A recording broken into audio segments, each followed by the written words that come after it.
Super Supportive by Sleyca. Chapter 149. All at Once. Ashurdi's hand rested on Alden's shoulder for a few seconds more before falling away. While the knight took his seat again, angling it for a better view of the window, Alden tried to pull his thoughts back together.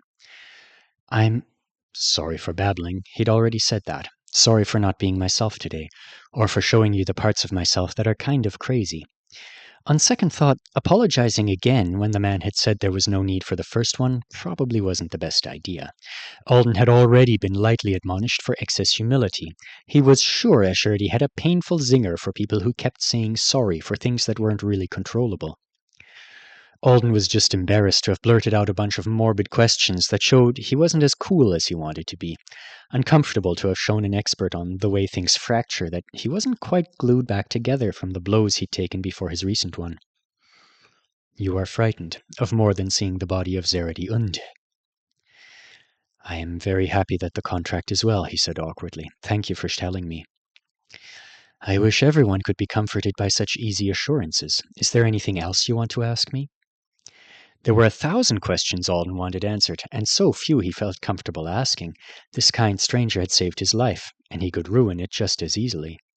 He shifted in his seat as he thought, and he landed on the most obvious question. The people who did this, do you know why they did it? I don't, said Ashurdi, sweeping his braids over one shoulder before leaning into the chair's cushioned back. Not for certain.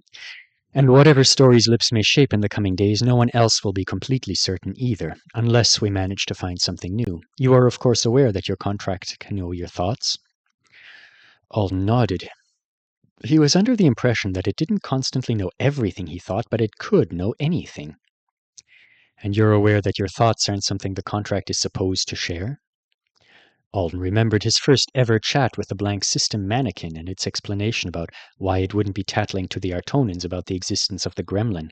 Violation of spiritual or mental privacy incurs a debt.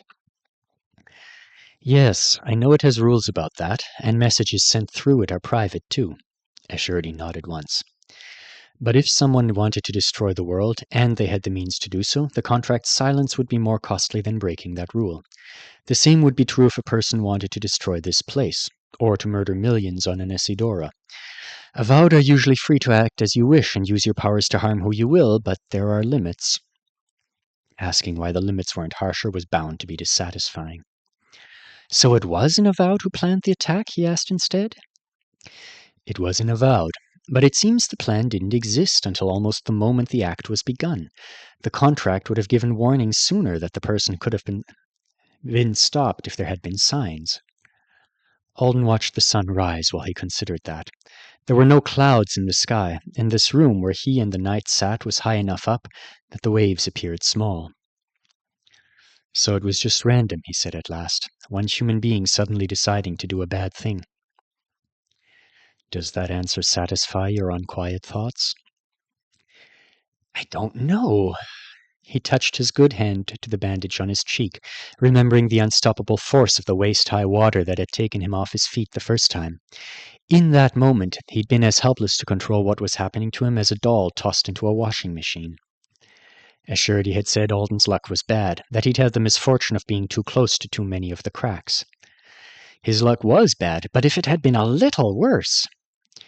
If I hit my head on something, if something had stabbed me in the wrong place, if I couldn't move that weird chair off me and I just sat there slowly freezing to death. It feels wrong, he said. It feels wrong for someone to have done so much damage and hurt so many people randomly. In some ways, it was the best possible reason. An organized group trying to destroy peace on Earth would be worse. But it still felt like one Avowed with one magical device shouldn't have the power to ruin as much as they had. I'm sorry I can't give you more than this right now, said Ashurdi. Your contract is also unhappy with the answer. Alden blinked. I thought the contract was the one that provided the answer? It was. From the moment the trouble began, it's been searching for other explanations and making creative decisions to supply itself with even more information. This answer is what it has for the time being, but it also insists that the Avowed involved shouldn't have attacked this place. In its estimation, the chance such an assault didn't exist when the seafaring vessel carrying the submerger began its journey. Alden decided he didn't like Submerger as a translation for the cause of all of this. Zeridy's sinker-sender name of the magical artifact had been more explanatory. Drowner Destroyer would have been a good choice too. If there was a mystery to be solved about why all this had happened, he'd just have to hope the system, the Artonans, and whoever they'd let help them were smart enough to do it. His thoughts were interrupted by another question from Escherdy. Do you feel resentment toward the contract or the Triplanets for not doing more for you? What? You're hurt. You almost lost your life. It would be understandable. The Artonan's tone was the same interested but unconcerned one he'd used while asking his questions about the deaths of the 3 who tried to steal the flyer. Do I feel resentment? Would I have expected more if I'd imagined something like this happening? Alden had to ponder it for a minute. Melt, melt, melt sounded more like a joke now. Sitting here in this very warm room in the sunlight, he didn't really think the system was out to get him, at least not when it's having a good to medium day. I don't feel that way, he said. The contract wouldn't have saved me from an attack by another Avowed on a normal night, unless I was fast enough to use an emergency teleport, and it must have given out thousands more teleports than usual. I got one, before anyone else, and I was given a flyer. He had been angry and scared so many times while it was going on, but the person who did this, the people who hurt Zeridy, the ones who were focusing on using others, I resent them. He had a larger list of resentments if they went back in time, but he didn't think he was being asked to cough up all his feelings about his childhood, his affixation, and the people who left scientists stranded on moons. Your perspective is reasonable, said Escherdy. There are different perspectives that are also reasonable. Many of them have been spoken over the past day, so I was curious to hear yours. What are the other perspectives? Alden thought of Mark's, of the Long siblings, and the woman on the motorcycle, of the Artonans who considered Avowed to be beasts of burden, those who thought they were children, and those who believed they were existential threats. The gifts from the Holy Universe people were too hard to imagine until I've met one. Maybe Lut's boss is like that? It could just be the reflected glory of Ali's art shining on me and making him talk about spotlight organs. He glanced at his companion. Escherdy hadn't moved his eyes separately once since he'd taken his hand from Alden's shoulder. He was always looking with both of them, either at Alden or out the window. Right now, one of his fingers traced a swirl on the front of the patterned armrest. This person fights demons, thought Alden. He pulled me out of the water. He and his partner are knights. I'm betting neither of them decide to become one in exchange for a system saving their asses in an emergency. Oh no, I really did that, didn't I? I was facing down death. I made that decision, and then... He clasped his hands in his lap and sat up straighter, pretending to admire the view, while in truth he was processing what he'd done, or attempted to do for the first time since it had happened. Alden didn't know if using the mother privilege to ask for a favor meant he'd instantly be shoved into a uniform made to swear oaths, and presented to the primary with a gift bow on his head. Here, I got you a new one. He's tall and some of his parts are put together differently, but he's got an auread. But he did believe it was an agreement to gallop in that direction with little or no chance for turning back. It's a privilege for knights, a privilege for people who are owed. Here was Escherdy, enjoying a break after a hard day and night of flood rescues, death investigations, and whatever else he'd been up to. Lindota was still out there, presumably slow-mo skilling mountains of ocean into obedience. They were people who celebrated their Esvolgivnas by babysitting human S-ranks and engaging in some casual demon slaughter. They were almost certainly owed. Alden wondered how many affixations Escherdy had been through, how many people he'd saved, how many bodies he'd seen. I wonder if he was around Stuart's age when he became one. Had to be a major decision, personal sacrifice. After all, he could have just been a wizard, free and clear, power without pain. He tightened his hands around each other and then stopped when it hurt the left one. I totally got rejected. Was it because they were already coming to save me, or because my attitude wasn't... He cut his eyes sideways to peek at the knight. If I assume he's on par with Lindota, then he's massively strong. He must have been through a lot of affixations. I'm sorry, Alden blurted. Escherdy looked over at him with a head tilt. What are you apologizing for? Damn, that just came out. Now what? He cast around for something that wasn't sad or weird to say and settled on being informative. I should have told you there's so much more food downstairs in the kitchen. There's a man who's been cooking for a long time. If being in my presence makes you nervous, you don't have to stay here, said Escherdy in a neutral tone. Alden winced. You're not making me nervous. I'm making myself stupid with stressful thoughts.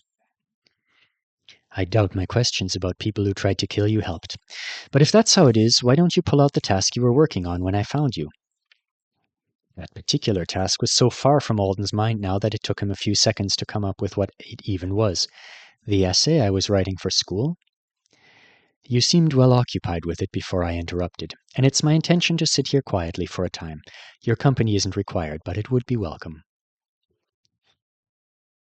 Alden thought writing a paper all alone in a room with the night sounded unimaginably peculiar. He decided he'd fake it so he wouldn't hurt Escherdy's feelings. Which is probably one of the most unnecessary things I've ever worried over, he thought as he pulled his tablet and stylus from his bag. Pretty sure people like this don't get their feelings hurt by human teenagers they just met. Once he actually started working on the paper again, though, it was surprisingly easy to fall into the task. The temperature was pleasant when he was sitting still, and he'd been doing homework in a sauna lately anyway. Escherdy mostly sat and stared out the window, but a couple times he left for a few minutes to do something in the adjoining rooms. When he came back from one of those absences and set a small glass of what looked like water on the table beside Alden, it didn't feel like a strange thing to have him serving beverages. Though Alden was surprised when it turned out to be a chilled drink that was both extremely sweet and shockingly sour, like having lemonade concentrate straight out of the canister, but a little more grapefruity. Do you like it? Escherdy asked, watching Alden's face pucker. I think so. It's really good. Just wasn't expecting it to be so strong. In some regions, it's served to students while they study. Lind hasn't ever lost affection for it. And that was as much as either of them said for a while. The human child hurt my feelings, Lind, Escherdy sent by text shortly after. He was nervous. Around me, can you imagine? I've decided helping you is less important than winning his approval. I'm giving him your Sermuntha juice while he writes about Eutwi. I'm reading his paper when he's not paying attention. It's obvious to me that he's never had a disagreement with Eutwi. But to be more serious, I'm worried about what he's been through and his... Tion Lindota, a voice said respectfully from behind the night, interrupting her amusement at her partner's rambling. The avowed skills have recovered enough for him to use the apparatus once more. Shall we wait for Tion Escherdy? Lindota turned from her examination of a small black disc embedded into the exterior wall of a house. There were hundreds more in this wall alone, and in all the walls of all the houses facing the central square. They were hidden when not in use, according to one of the wizards who'd greeted her when she arrived a few minutes before. Talented people had been assigned to guard this area from the floods earlier, and now they guarded it from prying eyes and ears. Lindota could hear the strain in the voice of the woman who just called her attention. She needed rest. Escherdy is taking care of something important, Lindota said, and I was only curious about this process since I was nearby. Please continue as you usually do. The woman nodded, but instead of leaving right away, she stayed to offer explanations. The phones and watches being brought in by drone and deposited directly in the grass of the square had all been in use before and during the disaster. Not all of his devices contained the keys, she explained. He couldn't possibly make enough for that. But those that do have them, he offers superior replacements to the owners in exchange for their return. The keys inside the ones that are being collected now will be fully connected to the apparatus by other avowed soon, increasing its power and the likelihood that it will align with requests. She gestured toward the house and streets around them to indicate the numerous keys already embedded. He doesn't have the talents necessary to join the keys in this way himself, so he deploys those who do. Once his skill is in use, additional recording devices capture the output for analysis. Most of the keys of eyes are left to our left. Keys of voices are everywhere. There are other types, but they are fewer in number, novelties or experiments for him. A man with dark brown hair and a short beard had just exited one of the houses. Despite the fact that the reports Lindota had glanced over said the avowed had exhausted his skills more than once since this all began, he had an energy in his step as he strolled past the growing piles of devices, and passed beneath shining, undulating strands that emerged from the top of a large, jar-shaped fountain in the center of the square. The contract's decision to deny communication features to most people during the incident encouraged Avow to heavily utilize these info-gear devices, seeking answers about what was going on. Those conversations were recorded and are now purchasable. It also means all the keys within the device have been better attuned to exactly the kinds of questions we want to ask at this time. Lindota was watching the human press his hand to the fountain. Is this kind of thing not illegal on Earth? I believe it is, but a series of loopholes on an Isidora. I see. Lindota focused on the Avowed. She could sense one of his skills taking effect. I should go, the woman who'd been explaining things said with a nod. If you stay for long enough, he will be using a second skill as well. That one may prove more useful to our search for answers in the end. The effect when applied to this many keys is impressive. All at once, the keys activated. All at once, the square was filled with whispers that gradually grew louder, whispers that hadn't been recorded when the phones holding the black discs were in use. Lindota didn't speak a human language, so she couldn't understand them. But the Avowed Elias was targeting one word she did know, and she heard it repeated all over the square, in 1,000 voices that were talking about the subject right this second, unaware that their conversations were being overheard here in this place. The same word spoken in so many different ways, fear, rage, boredom, glee, in so many different tongues all at once. Matadero, the humans said. An attack we should have known about, that my old man always said would happen, that nobody could have expected. A hoax, a sign, I told you, who cares about? I've always been scared of. Mark my words, this is only the beginning of the end at Matadero.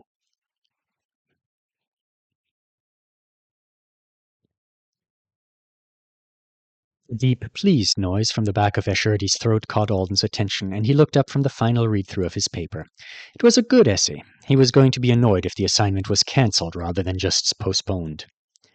Escherdy was smiling, and as Alden took in the expression, he realized just how long the two of them had been together.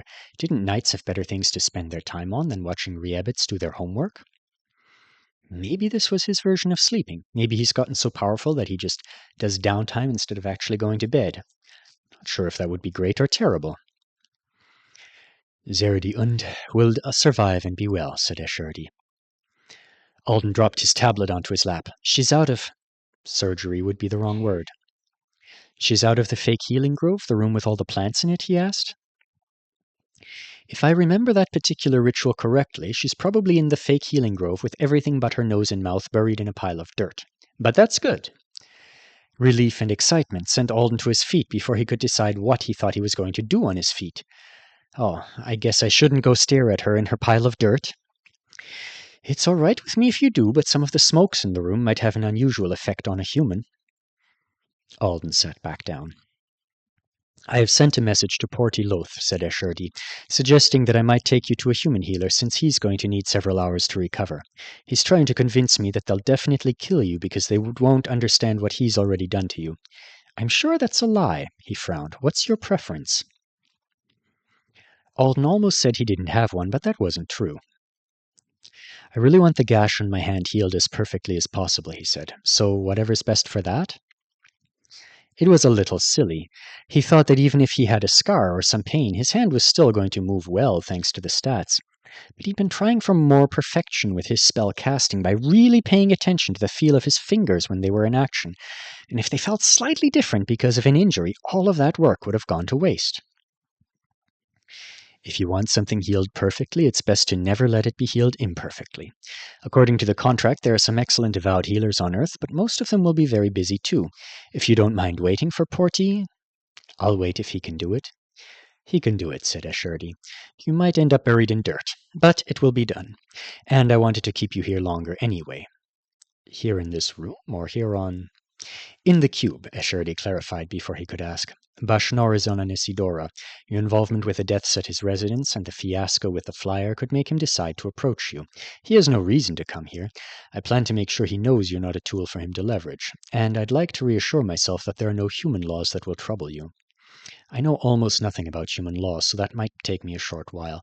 I think you may also want to consider a healer of mind for...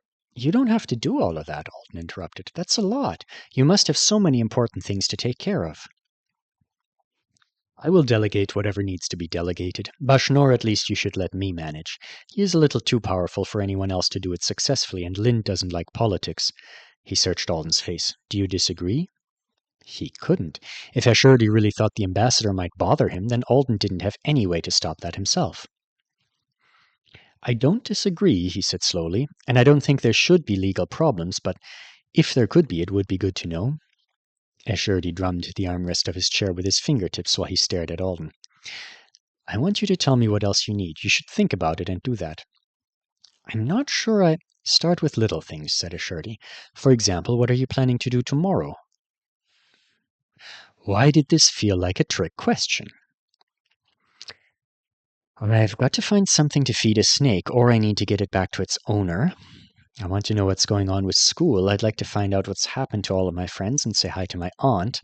But the contract won't let me call, and Stu Art is supposed to call tomorrow, but I don't know if that would be okay right now. I'm sure Evil Art could get a call through, but I don't know if she would. If your school is open, do you want to go? Well, yes, I would really like to, but if I have to stay here, you're not trapped. I could arrange something. Do you want to talk to Stu Art, or do you only want to let him know you're well? I would prefer to talk with him, Alden admitted. Good, said Ashurdy. Little things. Tiny cracks in the future, so easy to repair.